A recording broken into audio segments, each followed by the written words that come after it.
Nandito ako nakatago. Papakyawin ko sana yung ano eh. Sandali, pasok muna kayo sandali.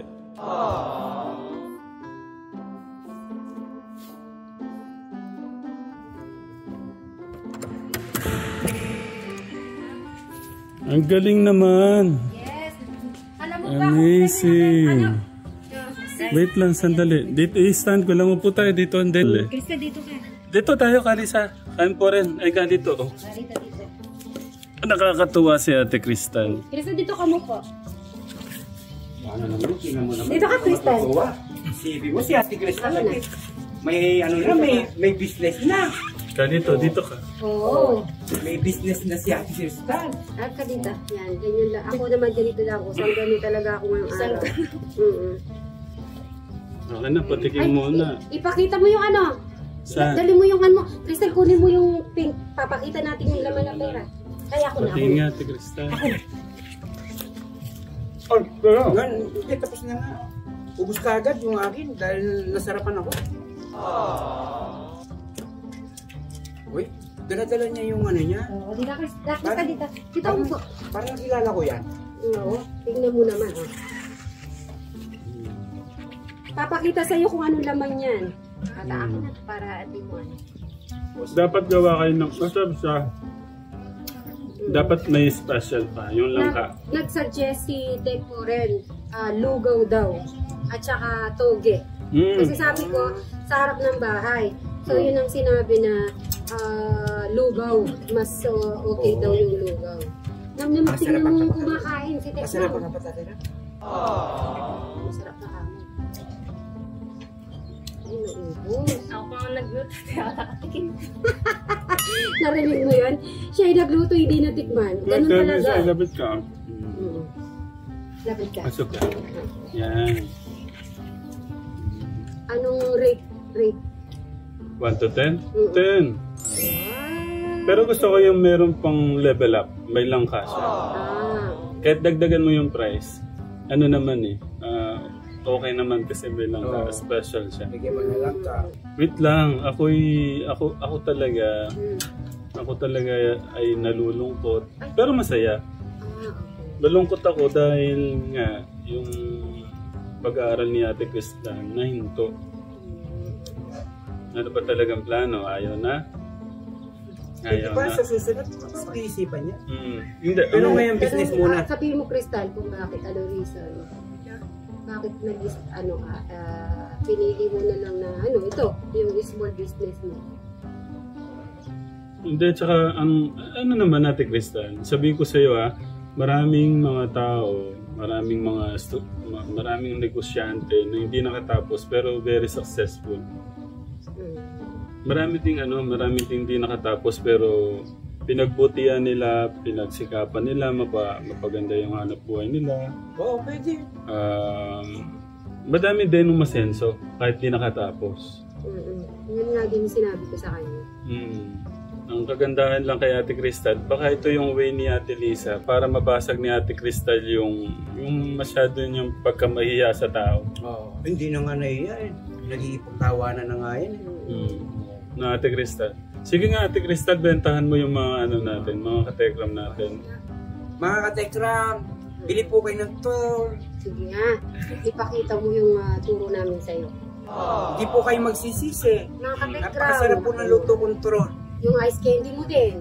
Ito po, gumagawa ko ng ice candy, nagtutulong po ako. What if, Ate Lisa, turuan mo siyang gumawa nito? Gusto mo ganun? Stan?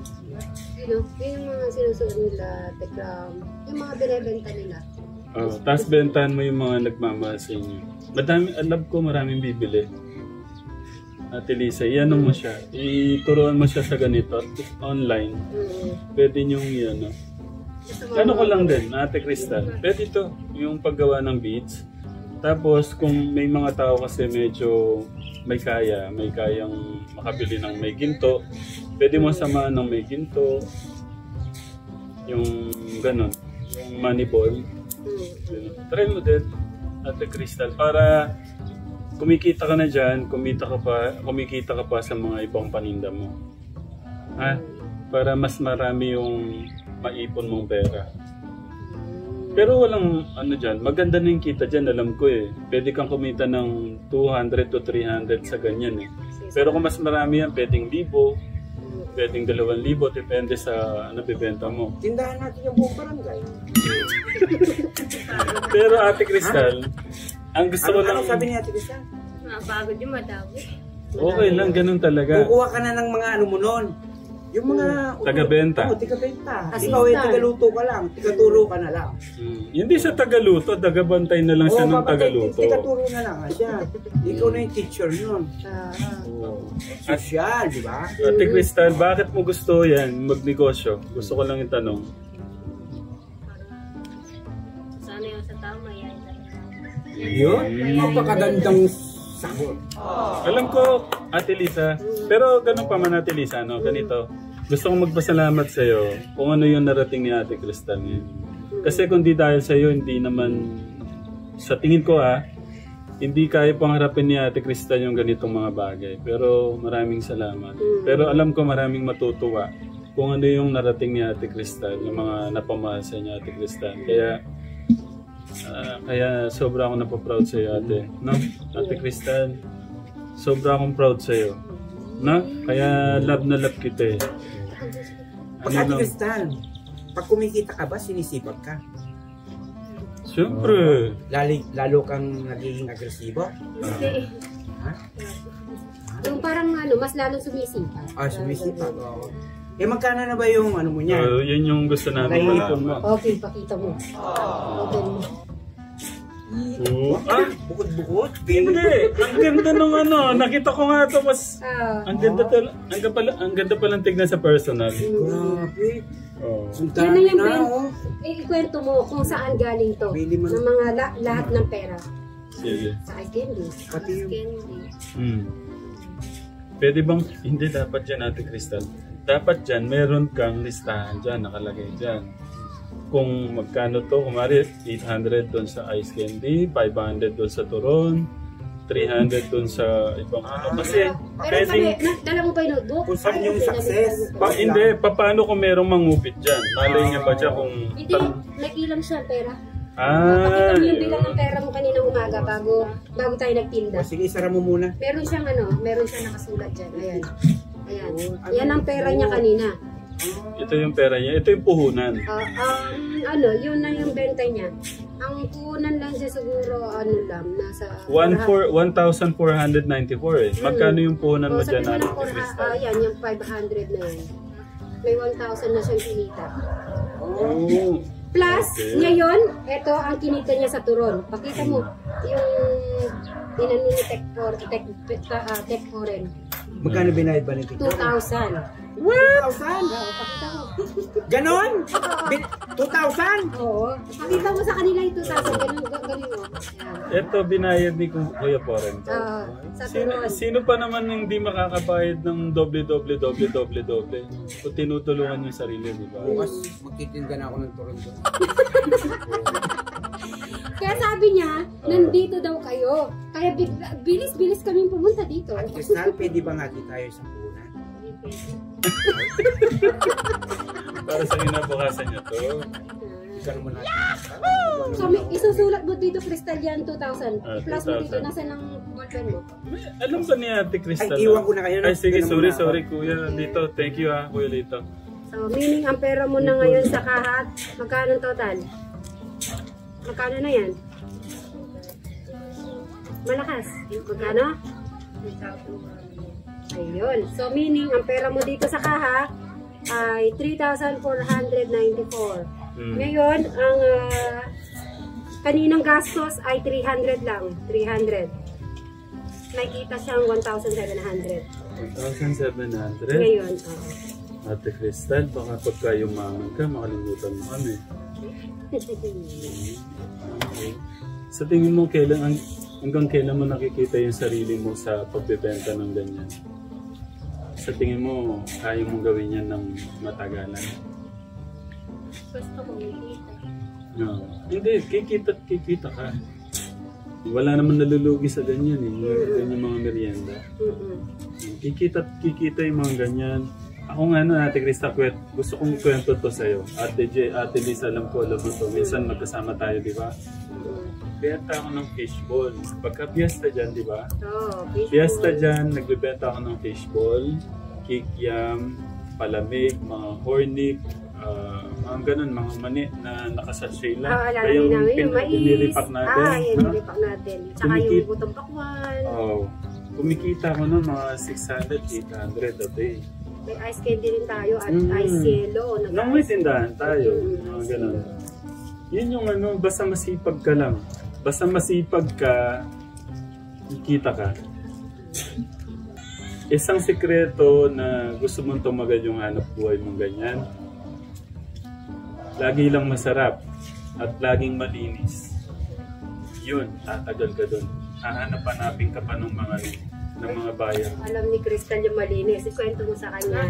Di ba malinis yung mga nagka-gloves ka pa?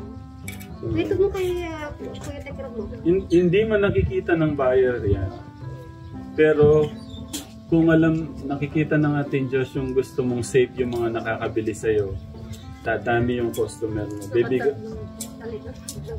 Oo, kasi bibigyan ka ng maraming buyer. Kasi alam niya yung mga bibili sa'yo, mapapabuti at malinis yung paninda mo. Kaya congratulations, Ate Krista na. Huwag kang maiyak. Thank you, Ate Lisa. Yung yung pagkabay mo kay Ate Krista. Napakalaking tulong yan kay Ate Krista. Yung kwento niyo nga, di ba Crystal, sabi mo, small business to, di ba? Tapos, ano yung sinabi mo dati pag naging successful ka, anong gusto mong next?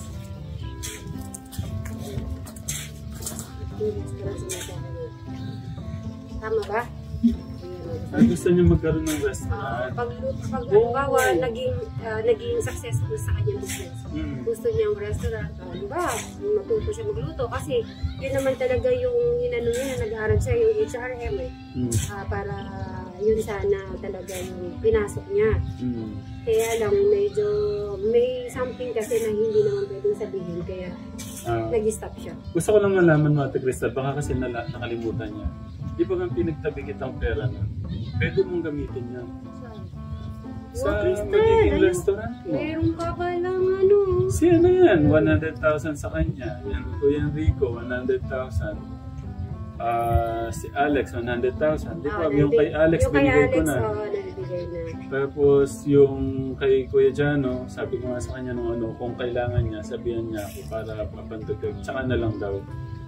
Siguro sabi, baka pang mission niya. Pag natapos na yung bahay. Inaano ko baka pang mission niya yun. Pang bigay niya sa mga pagtulong niya. Yun lang, Ate Crystal. Pagbutihan mo yung mo hanap buhay mo Alam mo yung 100,000? Ano sasabihin mo? Pwede yun pang restaurant. Kung gusto niya sa di ba? Pwede yan. Kaya nga ito, kasi sabi niya kanina, kahit na mayroong kang hawak na pera, kung hindi naman umaandar, nauubos din. Kaya yun ang naisip ko na kailangan mo talagang, para matutunan din nila, paano yung kumita ng pera. Hindi, halimbawa, syempre, binigyan mo pera. Di ba sabi ko, Crystal, kahit na lagi kitang bibigyan ng pera, kung halimbawa may bibilin ka, mauubos din. Kaya, naisip niya yun na, oo nga, sabi niya, kaya naisipan ko itong small business nung tinanong mo ko. So, nag-i-enjoy siya. Ang mahalaga na i-enjoy niya. Yun ang mahalaga doon. Kasi pagka na-enjoy mo yung isang bagay na ginagawa mo, hindi ka makakaramdam ng pagod eh. Masaya ka lang sa ginagawa mo. Kaya tuloy-tuloy lang Ate Crystal. Okay. Crystal, mas malaki na yung dream mo ngayon. May 100,000 ka. Katulad ni, naalala mo si Kuya Alex mo, di ba? Binigyan siya 100. Ganun din yung sa'yo. So ngayon, Naubos na sa online. Ang mahalaga na enjoy niya na lang yung pinangako. Ikaw naman, enjoy mo sa dreams mo. Sa hanap buhay. Pinapangarap niya. Gusto ko lang po i-share sa inyo kateklang. Kaya ako po napangako naman yun na dahil nga din doon sa madami namang, sabi ko nga, yung panonood nyo ay ibabalik ko natin sa mga magkakapatid. Kaya ako naman pinangako na pagsisave ko sila dahil nga po tuwing naalala ko yung panahon na nakita natin si Kuya Enrico, parang wala ng buhay, ganyan ganito, sabi ko, kahit pa paano pag-iipon ko itong mga bata na to. Kasi hindi naman ako laging nandun. Si ate, balang araw, hindi natin alam kung si Bayaw at siyempre, kung talagang sila, magsasama sila, hindi naman habang buhay nandyan sila. Nasingit pa yun, no? Ang ano ko dito, kahit pa paano, meron silang bubunutin. Kasi kayo, kung talagang kayo ni Bayaw, magkakaroon din kayo ng sariling sila, di ba? Pero alam ko naman, nandyan naman kayo para sa mga brother-in-law mo, kay Ate Crystal. Especially si Ate Crystal. Na, Ate Lisa, ingatan mo to. Paano? Ingat kayo. Ang dami kong chismis no? Walang marites yan. Galingan mo lang. Tsaka Ate Crystal, huwag ka mahiya. Kanino Kasi nung mga nakaraan nalungkot na kasi para siyang ilag. Sabi ko, may ilag na naman siguro sa mga tao. Nag-CR siya nun. Ganun lang talaga pag-una. Pag medyo okay naman siya. Yun lang ang kailangan niya itindihan pag gano'n. Pag halimbawa, tumagal ako hindi pupunta. Ganun lang din si Crystal. Restaurant na yun. Mas excited na naman ako sa'yo. Pagka nabigay ko na lang sa'yo, pagka nakapag-decide na siya. Iano ko muna, paparaktisan ko muna sa small business. At makapag-ipon pa kami ng marami. Pwede naman Ate Lisa, yung ipon ko kay Enrico at saka sa kanya, pagsamahin niyo na lang. Or pwede niyong kay Chano para mas malaki yung tatlo. 300. Pag-isipan namin kung ano yung mas maganda. Kaya dyan lang kung restaurant yung ibibigay mo yung gusto niya para naman ma-feel niya yung yung pangarap niya kumbaga hindi niya na pangarap, kumbaga nandun na nangyayari na siya. Mag-dream na to hanggang mamaya. Di ba may swimming pool? Ay, may swimming pool daw. Siyempre yan, unti-unti. Oo, unti-unti na yun. Paano pa kasi excited ako sa yung may pet na hug, gusto ko. May pet? Yan. Basta huwag kang mahiya. Naalala ko tuloy yung yakap ko ng Eric. Yung ginawa kayo si Eric. Naalala niyo daw po yung yakap ko kay Kuya Enrico. Halos hindi makahinga si Ganun talaga siya mag-hug. Gusto ko mahigpit, matagal mo makalimutan. At saka napapaginipan mo yung yakap ko. Si Eric yata na nanaginip. Kumusta si Kuya Enrico? Basketball na. Kasi yung close niya, nung unang pagkikita namin, sila yung magkalapit, sila yung close. Patay mo kapatid mo Bago kayo umalis sa Ate Crystal at Lisa, pasalamatan niyo muna yung pumakyaw ng Ay, oo. Crystal, ikaw na ang magsabi sa mga katekram natin kung sinong pumakyaw sa inyong turon. Okay, magpasalamat ka na sinong pumakyaw sa turon natin. Si kasama babae kumain. Si Boyiwa. Sabi niya. Si Boyiwa. Si Tek Poren at saka si Tek dito pala. Sino lahat sila? Isa-isahin mo. Tek Poren. Boyiwa.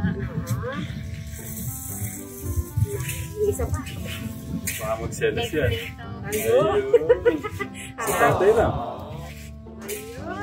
Thank you, Ate Crystal. Pero pakita ko muna yung laman ng niya. Hindi nakita kanina lang. Gusto kong pakita yung mo. May susi pala. Oo, dapat. At saka yan nag-design niya. Pero ang ganda ng ikaw ba yung pumili niya natin? Oo, in-order ka sa online kasi parang mas lalo siyang gaganahan ba? Okay, paano? Thank you, Sweet Mary. Ate Crystal, thank you. Ate Lisa. Thank you. Welcome, Ate. Sige na. Ate Lisa, thank you sa paggabay kayo, Ate Crystal.